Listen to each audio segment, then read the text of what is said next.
buenas, ¿cómo están? Hoy vamos a hablar de los principios de la Declaración de los Derechos del Hombre y del Ciudadano. Básicamente vamos a hablar de los derechos humanos.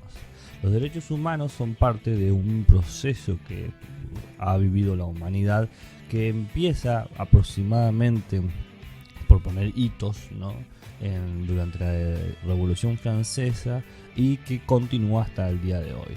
Se dice que hay varias generaciones de derechos humanos. Cada generación se caracteriza por la valorización y el reconocimiento de los derechos. Es decir, que cada generación parecería que expande, aumenta o profundiza o reconoce la complejidad, la diversidad del humano. Entonces vamos a encontrar que cada generación tiene sus posibilidades o sus cosas que nosotros hoy juzgaríamos de manera anacrónica, favorables y desfavorables, y la segunda generación del mismo modo, y la tercera generación también.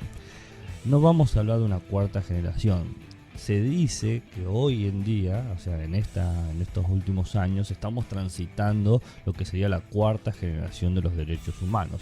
No está concluida si es que la estamos transitando. Seguramente cuando se abre alguna declaración de carácter internacional y que abarque la mayoría de los países existentes en el mundo, y yo me imagino que reconozca ciertas comunidades de personas que han sido no reconocidas o desplazadas, ¿cómo sería? Desplazadas no en el sentido de que se tengan que ir de los territorios, pero que también eso está incluido, sino desplazadas en la concepción del ciudadano. Se pensará en una nueva generación efectivamente. Yo estoy pensando ahora en, por ejemplo, las comunidades LGBTQ+, en donde no se está mencionando o no se los reconoce explícitamente, si bien sí tácitamente, en la última generación la última declaración y por lo tanto la última generación de los derechos humanos. Entonces, quizás cuando se termine todo este proceso de reconocimiento y ganancia de identidades, si es que termina, honestamente no lo sé, no tengo ninguna bola de cristal, habrá ya efectivamente una cuarta generación. Pero por ahora nos vamos a quedar con las generaciones que están establecidas y firmadas por la mayoría de los países del mundo. Una cuestión interesante es que todas estas declaraciones mayormente provienen de grandes crisis que sufre los países y por ende la humanidad. Problemas o conflictos que están atravesados por guerras, crisis económicas, hambrunas, enfermedades. No es algo que se suceda directamente por el trabajo reflexivo, sino que hay siempre un gran costo de parte de muchos individuos que han sido maltratados y, bueno, como decía hace un rato, desplazados, que conduce a revoluciones, a movimientos masivos que terminan produciendo estas declaraciones como tal. Entonces, lo que vamos a hacer va a ser lo siguiente. Vamos a reconstruir brevemente la historia de cada una de las generaciones, es decir, el contexto del cual han salido. Vamos a analizar los artículos, o por lo menos los artículos más interesantes que tiene cada declaración. También vamos a ver qué críticas se le han hecho, qué ausencias tiene y que por lo tanto ha dado lugar a la siguiente generación. Y concluiremos con la última generación analizando la mayoría de sus artículos. No se preocupen, no son tantos, pero son interesantes. Así que empecemos con la primera generación de los derechos humanos. ¿Cuál fue la causa que produjo esto? Bueno, estamos en un contexto histórico muy curioso, que es cerca del 1770, 1800, en el siglo XVIII básicamente. Y podemos nombrar 6 causas que produjeron levantamientos y movimientos en Francia, que es donde surge todo esto, esta primera generación. De las diversas causas vamos a hablar de estas 6. Una crisis institucional, una crisis moral, una crisis religiosa, una crisis social, una crisis económica y hasta una crisis financiera.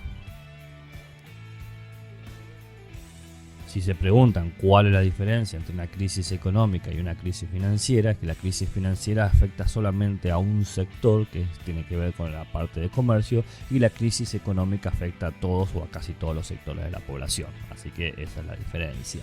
Entonces empecemos primero con una crisis institucional. Para el momento en que se va a dar todos los movimientos y las explosiones de la Revolución Francesa, la monarquía que tenía Francia estaba realmente en un problema de estatus social, porque estaba en plena competencia con el surgimiento de una nueva casta social que era la burguesía. Bien, entonces teníamos un modelo de soberanía que era la monarquía absoluta, que decía: nosotros tenemos el control fiscal sobre todas las tierras y por lo tanto vivimos de nuestras rentas, y el surgimiento de una clase que venía de los sectores más abajo, más trabajadores, más limítrofes, que era la burguesía, pero que con el tiempo fueron ganando claramente poder adquisitivo y podían llegar hasta costear sus propios ejércitos. Y era una burguesía que motivaba o defendía el modelo de gobierno parlamentario, es decir, una serie de ministros, que es distinto a una sola cabeza perenne. Entonces esta oposición, el tema del surgimiento de la burguesía lo vimos en la clase pasada con la genealogía del Estado, pero estamos en esta cuestión, en esta crisis. La crisis está en el sentido de que la monarquía encontró un rival que pronto empezó a ganar más adeptos, porque entendían que podía ser una mejor respuesta al manejo ineficiente de la monarquía sobre la población francesa. A la par de esto estaba una crisis moral, es decir, en el sentido de que no había una confianza ni tampoco una concepción de que se estaba haciendo bien las cosas de la monarquía. Por ejemplo, la reina María Antonieta, esto es un ejemplo de tantas cosas que había de la opulencia y del gasto malsano que había de las arcas del reino por parte de los reyes, que iban directo a beneficios o placeres o cuestiones cosméticas de ellos. La reina Antonieta gasta 1.600.000 libras en un collar que se compró, bien, y bueno, que era básicamente un dineral. Imagínense, si hoy en día 1.600.000 libras es mucho, piénselo hace 300 años atrás.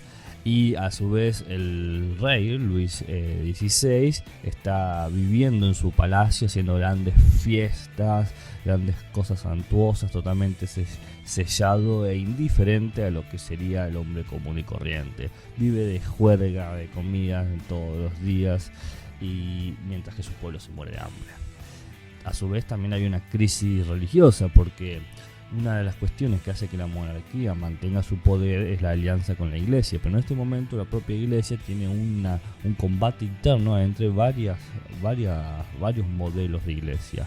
Está el jansenismo, la francmasonería y lo que es la lucha entre el bajo y el alto clero. Entonces encontramos un combate de controlar la cúpula religiosa, lo que hace que se debilite y por lo tanto no pueda apoyar o coordinar un apoyo directo hacia las instituciones monárquicas del momento. Luego tenemos una crisis claramente social, porque la organización que tenía Francia para el siglo XVIII era el famoso sistema feudal. Recuerdan lo que habíamos hablado del sistema feudal: había un rey y un vasallo, no había puntos medios. Pero el tema es que en este sistema feudal había aparecido una tercera clase, que era la clase social. Es más, poco a poco fue ganando nombre de el tercer estado, porque teníamos los nobles, que era el primer estado, el clero, el segundo estado, y los burgueses, el tercer estado, y abajo estaba todo lo demás. Entonces encontramos una cuestión de que la sociedad, el Estado, opera con un sistema de castas sociales que en la realidad no estaba sucediendo, porque había aparecido un nuevo modelo de clase. A esto va de la mano con dos crisis: la crisis económica y la crisis financiera. Como había dicho recién, la crisis económica es algo general. Acá en este sentido encontramos que Francia ayudó económicamente a la independencia norteamericana, bien, justamente por su guerra contra Inglaterra, y el financiamiento que tenía a todo lo que serían las iglesias o los santuarios, como se dice, se encontró un gran déficit fiscal. Él no podía, digamos, mantener las cosas que necesitaba mantener, como puede ser el puerto o los campos, etcétera. A la par de eso viene la crisis financiera de los comerciantes, que fue una cuestión de climas, heladas y posteriores sequías de 1788, llevó a una crisis alimentaria, si no había alimento para vender, triplicando el precio del pan. E imagínense cuánto puede ser eso. Imagínense que hoy el pan está caro, ahora triplicarlo de la noche a la mañana. Entonces las causas son institucionales, morales, religiosas, sociales, económicas y financieras. Institucional tiene que ver con una lucha entre el modelo de Estado absoluto o parlamentario. La crisis moral era la oposición entre un pequeño grupo que vivía de forma majestuosa y la mayoría de la población que vivía en la pobreza. La cuestión religiosa era la fragmentación eclesiástica, cuál era la cúpula del poder religioso. La social era las dos oposiciones entre un sistema antiguo, el feudalismo, versus un nuevo sistema que estaba surgiendo, que estaba acá encabezado por la clase social burguesa. También estaba el déficit fiscal de la economía y el tema financiero, las cosechas arruinadas. Todo esto fue llevándose al punto de la Revolución Francesa como tal. Ahora vamos a encontrar que tenemos como fechas importantes. De este modo tenemos las siguientes fechas relevantes. El 5 de mayo de 1789, luego de todas las crisis que se sucedieron, el levantamiento del pueblo contra todo el Estado monárquico francés, llevó a que el 5 de mayo el rey Luis XVI convocara una asamblea de los estados generales, es decir, los nobles, los criollos, los burgueses, para ver cómo podían solucionar este problema económico, fiscal, institucional, moral, religioso, social. El 9 de julio se convoca lo que se llama una asamblea nacional, bien, buscando una nueva manera de entender al Estado francés, cambiar su fundamento, abandonar ese pensamiento feudal, construirlo. El 14 de julio los motines que ocurrieron durante todos estos días, es decir, de mayo a julio, menguan un poco, y porque se hace la promesa de que se va a redactar una nueva declaración, una nueva constitución. Y el 26 de agosto, luego de todo esto, se presenta la famosa Declaración de los Derechos del Hombre Ciudadano, y aquí se presenta la primera idea de soberanía individual y popular.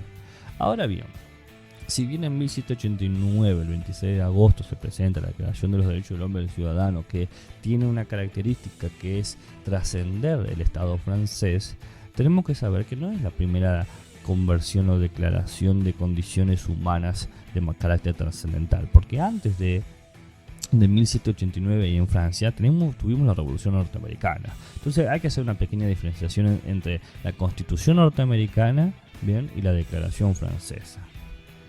Así que vamos a ver lo siguiente. La Constitución norteamericana fue en 1776. Fíjense, son básicamente 13 años antes.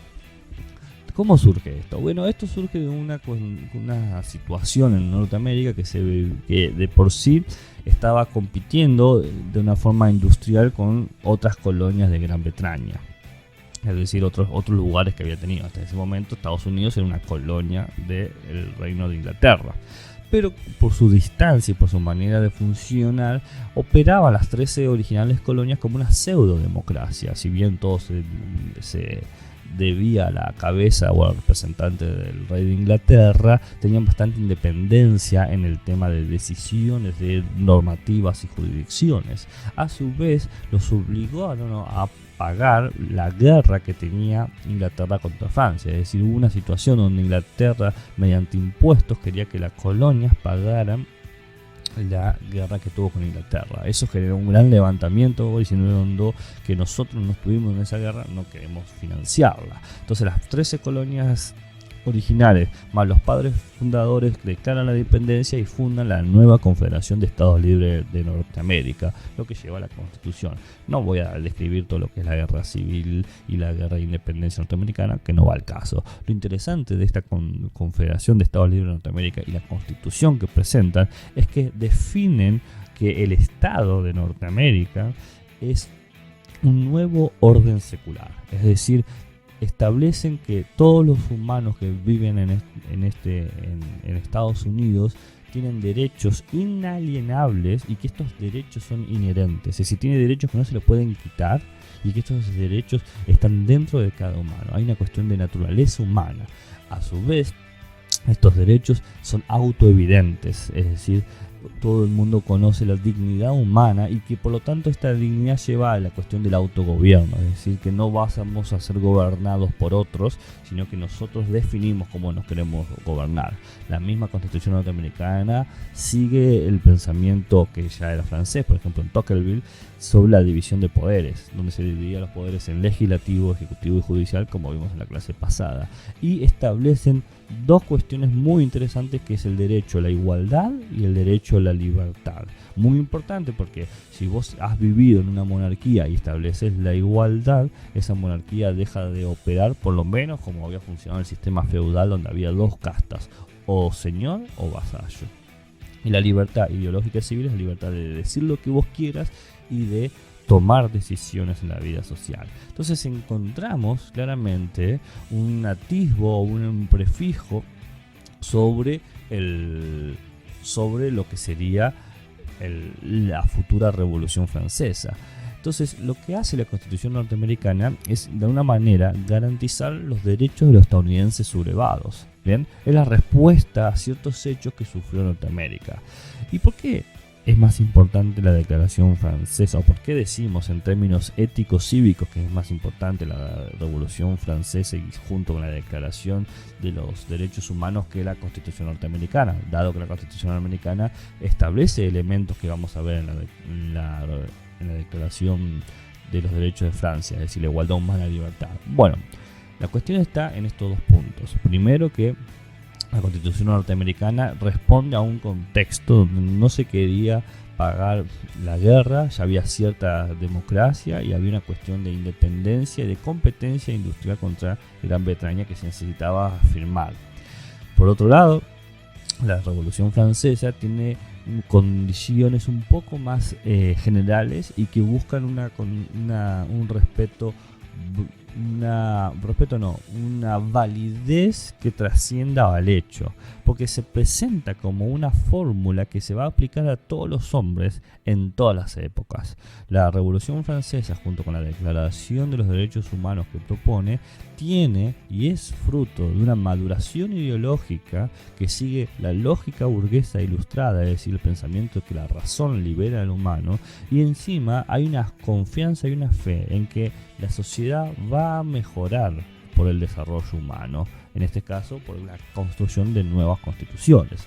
Entonces encontramos que no solamente proviene de otro contexto, es decir, de una condición de privilegio monárquico sacerdotal. Francia está en un verdadero atraso industrial por todas estas crisis que está sufriendo, las pérdidas de tierra y el déficit fiscal, la cuestión del tercer estado, ¿no? Fíjense la cantidad de nobles que había y de gente importante mandando o controlando las instituciones y la burocracia y lo gubernamental.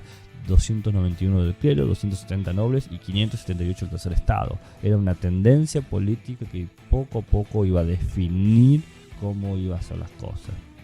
A su vez, mientras que la Constitución norteamericana establece estos derechos autoevidentes de la igualdad y la libertad humana, la Constitución francesa y por lo tanto la Declaración de los Derechos Humanos parte de un preámbulo donde establece una doctrina del derecho natural que es mesiánico, optimista y naturalista. La doctrina del derecho natural es decir que por ser hombre tenés derechos naturales. Mesiánico optimista es que habla de un destino que supone que vamos a ir mejorando poco a poco. Y naturalista porque parte de la idea de que por ser humanos se merecen estos derechos. A su vez, se pone una cuestión de una vigilancia cívica por el poder extenso. Se considera que los individuos están protegidos por una fuerza superior y no por el control de la iglesia. No es que la iglesia es el intermediario para protegernos, sino que Dios está en la casa de todos. Es decir, tiene una cuestión claramente religiosa esto en principio. A su vez establece condiciones más allá de la libertad ideológica y civil. Se dice que no solo los hombres nacen y permanecen libres e iguales, es decir, que no puede haber esclavitud, sino que hay igualdad cívica, igualdad jurídica, igualdad judicial, igualdad del trabajo, igualdad de conciencia, igualdad de expresión, igualdad de propiedad, igualdad impositiva. Esto último últimas dos cosas es muy importante. Igualdad impositiva quiere decir que todos tienen que pagar los mismos impuestos, cosa muy sorprendente porque los reyes, los nobles, no pagaban impuestos. A su vez se busca un fin, que es que el fin del Estado es la sociedad, no el individuo. Es decir, no podemos trabajar para el rey, se tiene que trabajar para todo el Estado. Y se establece estos distintos principios. Hay un principio de soberanía nacional, que la nación está por encima de todo individuo, de todo grupo. Hay un principio de legalidad, que la ley, lo que la ley no prohíbe no puede ser impedido, no te pueden perseguir por ser lo que seas, ¿no? Entonces, si la ley no especifica algo que está prohibido, lo que calla la ley está en la libertad, básicamente. Hay un principio de poderes, esta división entre lo de legislativo, ejecutivo y judicial, y también el principio de intervención, que esto está justificando las revueltas. Puede haber protestas, puede haber fuerza pública para poder mantener el orden cívico, para poder mejorar la constitución, la situación cívica. A ver, una vez que entendemos estas diferencias, vamos a ver un poco lo que es el preámbulo y los artículos de la primera generación de los derechos humanos. Entonces, la primera declaración consta de un preámbulo y solamente de 17 artículos, no es mucho. Es un texto sumamente breve, sumamente claro, sumamente conciso. Su pretensión es ser totalmente universal y está orientado hacia el futuro, hacia las próximas generaciones. Tiene un carácter sumamente proselitista que sigue la idea del siglo y las luces de la Ilustración, es decir, confiamos en la razón, confiamos en el progreso, y establece dos niveles: un nivel que tiene que ver con los derechos naturales e imprescriptibles del hombre y del ciudadano, y otra cuestión de los derechos de la nación, del Estado, donde establece como organizaciones o principios organizativos de lo que sería el derecho público. Veamos un poco el preámbulo. En el preámbulo se establece una nueva doctrina, que es la doctrina del derecho natural que se venían trabajando los contractualistas, que se establece un orden social que funciona en el Estado y que está vigilado y protegido bajo la mirada de un ser supremo, en este caso sería Dios. Y se establece que el mal de la humanidad y que impide el desarrollo de la sociedad es la ignorancia, el olvido y el menosprecio de los unos a los otros. Acá está esa actitud mesiánica, optimista e inalienable, que habla de que mientras produzcamos conocimiento, mientras tengamos memoria de la historia y no menospreciemos a los otros por ser diferentes, está todo bien. Entonces, se asume como derechos naturales esta cuestión de que algo es un derecho natural en la medida que es intransferible, es decir, yo no te puedo dar mi derecho de libertad a vos, e inajenable no me lo puedo sacar, ¿bien? Y de esta manera, como es intransferible e inajenable, tenemos la obligación de que tengan que ser respetados y protegidos por todos. Y entre esos todos está el Estado, que tiene que crear órganos o departamentos ocupados en protegerlo. Vamos a ver los artículos. Tenemos artículos que ocupan directamente los derechos humanos. Van del artículo 1 al 11 y el 3 al 17. El primer artículo dice lo siguiente: los hombres nacen y permanecen iguales en derechos. Las distinciones sociales solo pueden fundarse en la utilidad pública. Acá se está hablando de una cuestión muy interesante. Mientras que en la Declaración Norteamericana los hombres nacen iguales, acá se dice que nacen y permanecen, es decir, bueno, puede ser esclavo nunca más. Y se define lo que se llama la igualdad cívica y política. Se suprimen todos los privilegios jurídicos, es decir, que no hay que leyes para unos y leyes para otros. Se suprimen los privilegios judiciales, es decir, que antes solamente por ser noble vos podías ocupar cargos burocráticos, ahora no, ahora vos podés ocuparlo y postularte a nuevos cargos. Y se eliminan los privilegios fiscales, que es esta cuestión del monopolio laboral impositivo, donde los nobles tenían todas las tierras. El primer artículo, cuando habla de libertad, está suponiendo una cuestión de libertad de conciencia, de libertad de expresión y libertad de propiedad privada. La libertad de conciencia es importante, que nadie te moleste por las opiniones religiosas que vos tenés. De esta manera se fomenta esta diversidad eclesiástica que había en ese momento con la crisis religiosa. Cuando se habla de la libertad de expresión, se habla de esto de no ser censurado. Vos podés decir y comunicar y publicar lo que quieras. Esto evita que los poderosos te censuren. Y la libertad de propiedad privada es importante porque muestra que los individuos pueden tener tierra, no solamente los nobles, lo cual también garantiza el derecho a resistir la opresión, legitimando las revueltas civiles del 14 de julio de 1789.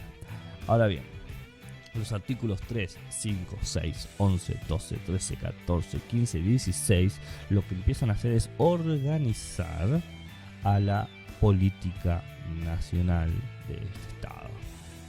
Aparece un principio de soberanía, donde dice que la soberanía no es ni el monarca ni los individuos, sino que la soberanía es algo trascendental que los contiene a todos. Es colectivo, es invisible, es imprescriptible, es artificial. De esta manera se quiebra la idea de que el rey es igual al reino y se evita que el pueblo sea el que gobierna, porque,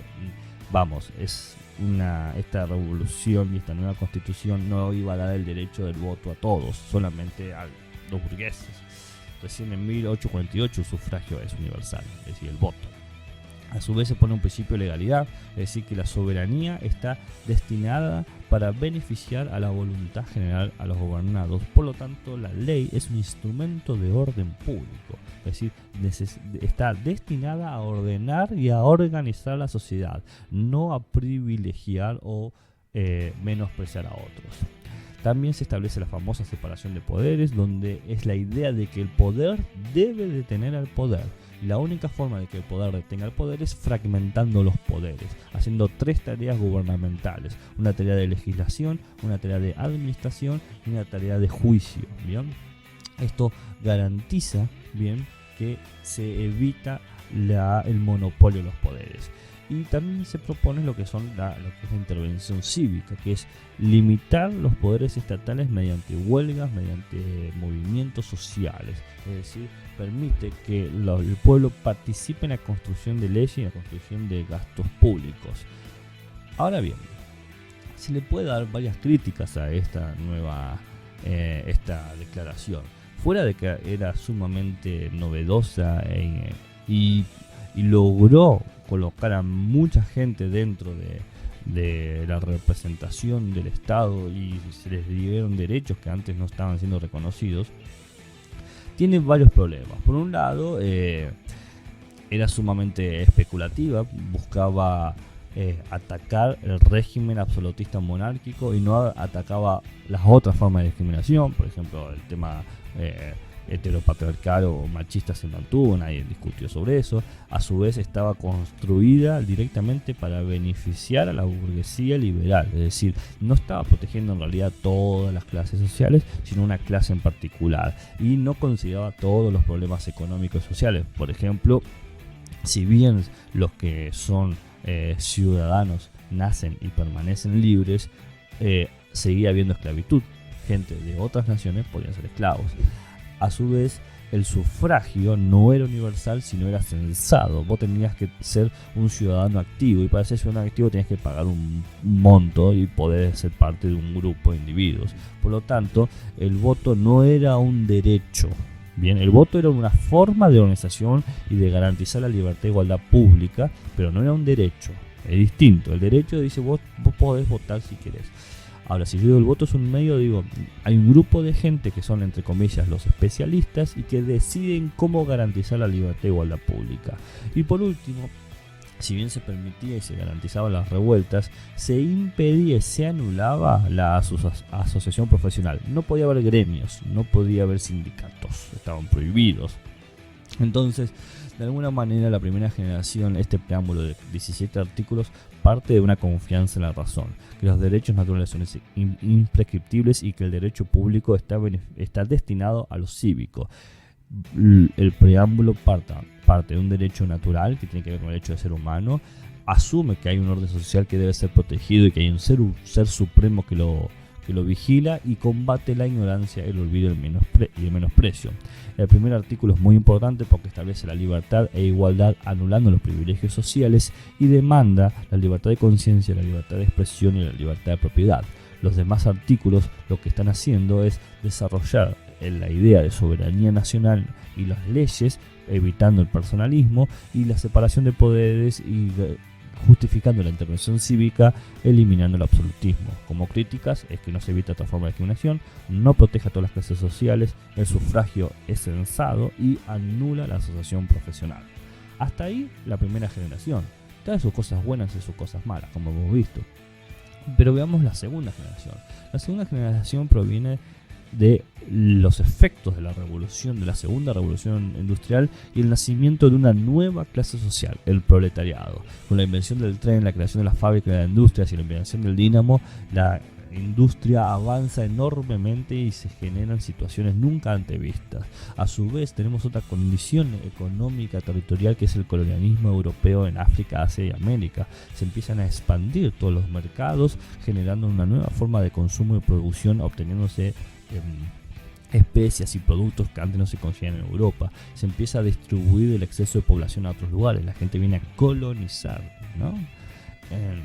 Y se da toda una competencia militar y territorial. La gente empieza a generar nuevos armamentos y se empieza a fortificar el nacionalismo. Somos, qué sé yo, los franceses versus los alemanes, que concluye en la Primera Guerra Mundial durante 1914 y 1919. Tenemos una situación de Rusia amenazada por la revolución social, el imperio austrohúngaro que está totalmente en conflicto interno por luchas civiles, Alemania paralizada por cuestiones políticas, Gran Bretaña y Francia sufren reclamos del proletariado, que nosotros lo vimos en la clase pasada, en la segunda clase, y todo esto genera una nueva declaración. ¿Qué características tiene esta nueva generación? Básicamente está orientada directamente a mejorar las condiciones de vida, de trabajo y bienestar social de los trabajadores. Es decir, empieza a reconocer esa parte de la población que había sido olvidada en la primera generación. Se establece que si bien en la primera declaración decía que era importante que se respeten los derechos humanos, nunca se daban los medios. Ahora se dice, bueno, no, el Estado tiene que dar los medios, es decir, no solamente tengo que decir tenés libertad para tener propiedad o tenés que tener libertad para ser feliz, o para estudiar, yo tengo que dar los medios, te tengo que construir la escuela, tengo que construir opciones de acceso al territorio, te tengo que ocuparme de tu bienestar, es decir, hay que dar los medios objetivos, es decir, los objetos que permitan que la efectividad de tus derechos humanos. A su vez, de la par de esto viene la condición de establecer un poder público que cuide y proteja a los ciudadanos de los vejámenes que pueden llegar a sufrir. Entonces el Estado debe centrar o responsabilizarse de una manera financiera y jurídica en satisfacer los derechos económicos, sociales y culturales que son inalienables en los seres humanos. Entonces se pone como una condición básica el hecho de gozar de libertad política, de que la enseñanza sea gratuita, por lo menos hasta el secundario, de que exista un tipo de seguridad social, de que se garantice el derecho a huelga, bien, que se proteja la familia y una cuestión muy interesante que es el derecho contra el hambre, es decir, que la gente no muera de hambre. Entonces encontramos básicamente que la segunda generación explota y es una consecuencia de la Primera Guerra Mundial. Proviene del nuevo industrialismo, del nuevo proletario, del colonialismo, y se busca en garantizar el medio de cuidado y protección mediante la enseñanza gratuita, la seguridad social, el derecho a huelga, la protección a la familia y el derecho contra el hambre. Pero esto no es suficiente, claramente no es suficiente porque si uno es un poco consciente de la historia, sabe que pronto sucedió la Segunda Guerra Mundial, entonces no tenemos tiempo de hacer ninguna crítica a esta segunda generación, que ya entramos directamente a la tercera generación.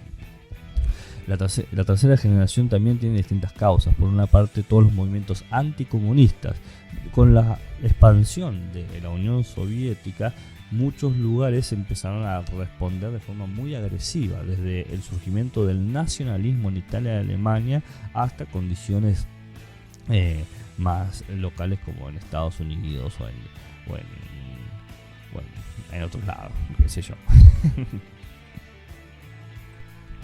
Una de las cuestiones interesantes es que tras la derrota de la Primera Guerra Mundial, Alemania se divide en varias partes y la parte que queda al control de los aliados o de la gente, de los ganadores de la Primera Guerra Mundial, se lo rebotiza y se funda lo que se llama la República de Weimar, ¿no? Una república obligada democrática que tenía como obligación pagar los costos de la guerra,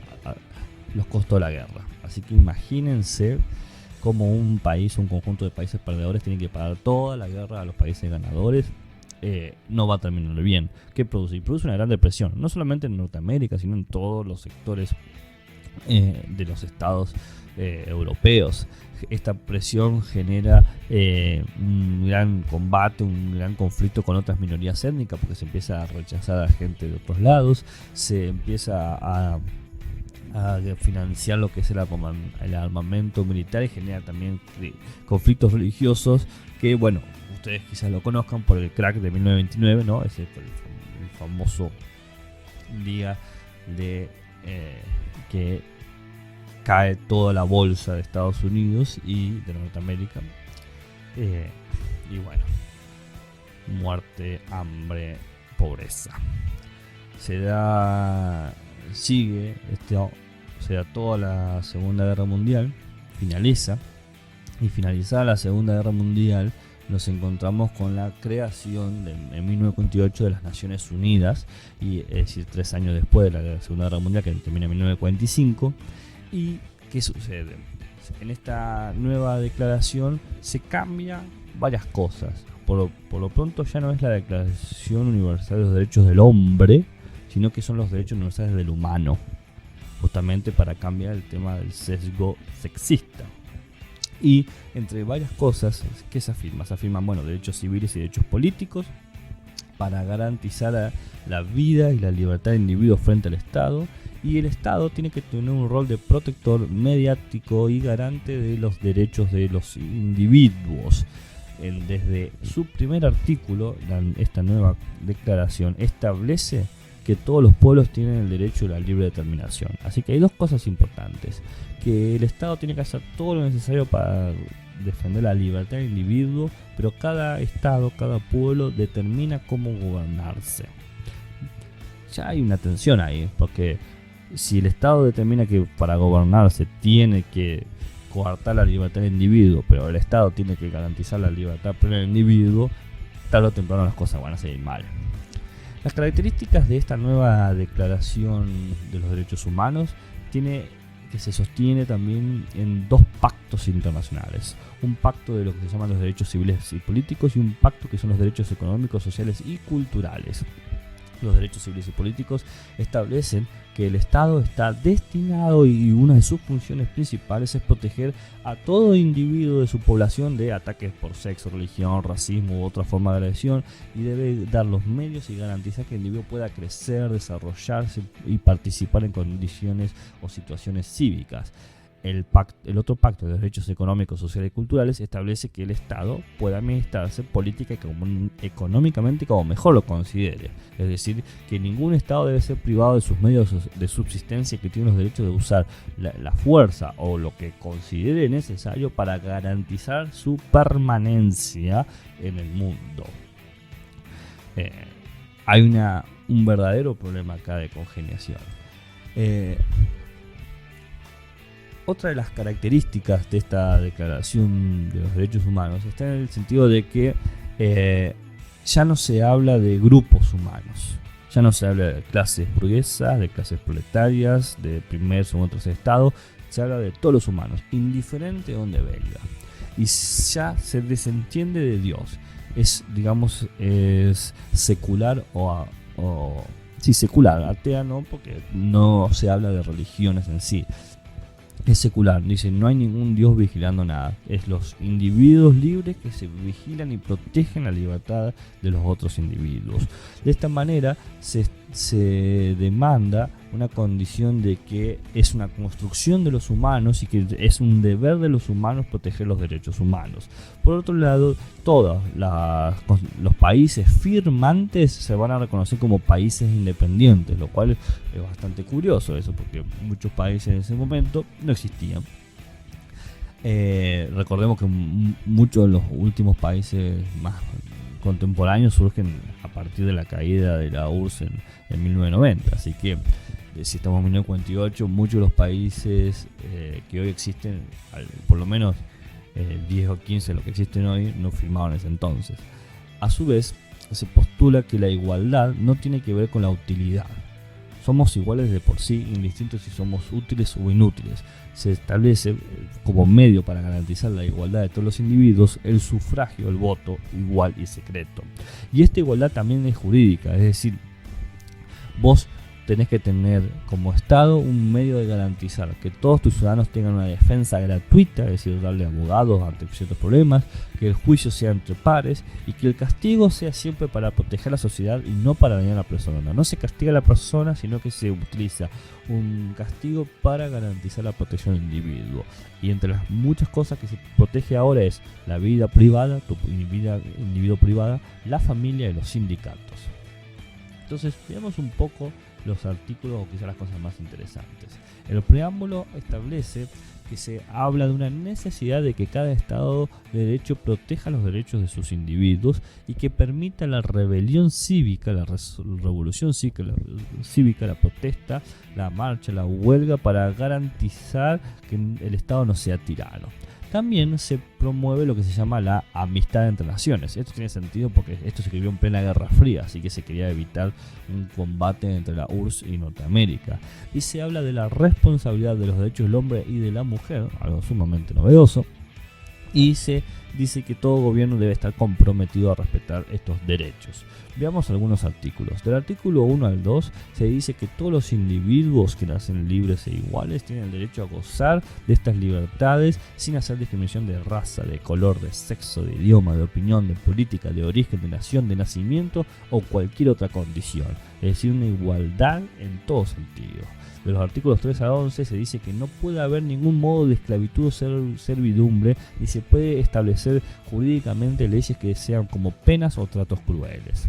De los artículos 12 al 17 se habla de que tenemos el derecho de movimiento, de desplazamiento. Toda persona tiene derecho a salir de cualquier país, incluso del propio regresar a él. Bien, es decir, tenés el derecho a moverte y el derecho también de tener una propiedad individual y hasta colectiva, es decir, varios ser tener propiedad de algo. En el artículo 18-21 se dice que cada persona tiene el derecho de tener su propia creencia, su propia religión y manifestarla como considere, en público o en privada, por enseñanza, por culto u observancia. Es decir, tiene también derecho a difundir sus opiniones sin hallarse límites de cualquier cosa. O sea, vos podés decir lo que vos quieras siempre y cuando no ataques a alguien. Del artículo 22 a 27 se habla de que todos tienen derecho a una vida adecuada, es decir, que tenemos que tener una vida digna y entre eso está también la protección a tu familia, protección a tu salud, protección a tu estudio, protección a tu bienestar. Es decir, el Estado debe dar los medios para que vos tengas salud, estudios, alimentación, vestimenta, vivienda. Y de los artículos 28 al 30 se establece que toda persona tiene el derecho de establecer un orden social internacional para que estos derechos y libertades se hagan plenamente efectivos. Es decir, vos podés crear asociaciones, sindicatos, grupos, colectivos ocupados justamente en estas defensas cívicas. Entonces, para finalizar, encontramos que la tercera generación de los derechos humanos, que es la que actualmente vivimos y que tiene muchos problemas que no dejan de ser interesantes, por ejemplo el tema del género humano, ¿no? A ver cómo definimos al humano en sí, proviene de distintas causas: el movimiento anticomunista, la República de Weimar, la Gran Depresión, la Segunda Guerra Mundial. La característica es que se fundamenta principalmente en dos pactos internacionales, uno que habla de que el Estado debe proteger al individuo y el otro que el Estado se administra autónomamente como mejor lo considere. Y que entre varias cosas el preámbulo establece que hay una igualdad por nacimiento, no hay ningún Dios protector, hay un reconocimiento mundial de cada Estado firmante, que el Estado debe proteger a los individuos, está justificada la rebelión contra la tiranía, se promueve la amistad de naciones y se busca el respeto universal. Que entre los 30 artículos tenemos el derecho a tener derechos, que no debe haber esclavitud, ni servidumbre o trato cruel, que la libertad es a nivel transnacional, vos si sos libre en un país sos libre en todos, la libertad de credo y opinión, vos podés creer y pensar lo que vos quieras y de decir lo que vos quieras, el derecho a tu bienestar, a tu bienestar individual y a tu bienestar familiar, y por último de que podés crear cualquier orden social que efectivamente cumpla o promueva estos derechos. ¿Qué tal, Pascual?